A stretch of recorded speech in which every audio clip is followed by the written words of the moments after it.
مدینہ پاکٹی حضرت عمر رضی اللہ تعالی عنہ توریت ملانے حضرت رسول اللہ صلی اللہ علیہ وسلم نا مبارک انگا نگاہ تمہ مبارک انگا طبیعت تا بوجھ بس حضرت عمر رضی اللہ عنہ اراتن کی حضرت ابوبکر ہوش ہٹیس کنی انے انت مسونے انت کرننگوس دانگ ارک مچے دا کتاب ارک نبی کریم صلی اللہ علیہ وسلم نا چہرے انور ارک وارا ٹائم کے نبی کریم صلی اللہ علیہ وسلم نا چہرے انور نا غصہ محسوس کرے حضرت عمر رضی اللہ عنہ فوراً فرمائے رضیت باللہ ربا وبالاسلام دینا وبمحمد صلی اللہ علیہ وسلم نبیہ کہ اے کنا ہنینگا نبی کنا نبی نیوز کنا کتاب قرآن ہے یہ تورے تیون مچی توراتک نبی کریم صلی اللہ علیہ وسلم ارشاد فرمائے لو كان موسى حيا لما وسعه اتباع الا اتباع کنا اتباع کنا سنت تا پیروی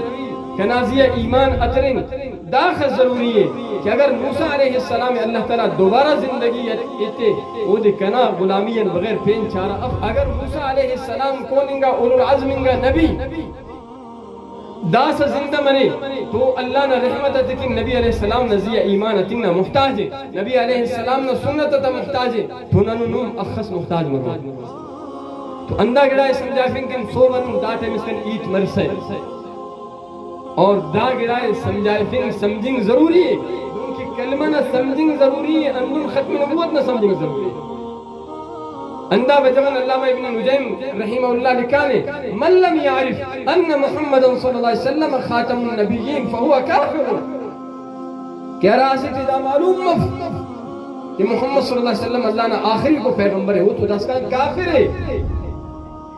اگر وہ کلمہ چاہے تب بھی کافر ہے اگر وہ قرآن چاہے تب بھی کافر ہے اگر وہ نماز پڑھیں گے تب بھی کافر ہے اگر وہ حج کریں گے تب بھی کافر ہے تاکہ ختم نبوت نزیہ ایمان اتن ختم نبوت نزیہ ایمان اتن انن ضروری ہے کیونکہ خدا نہ توحید نزیہ ایمان اتن ضروری ہے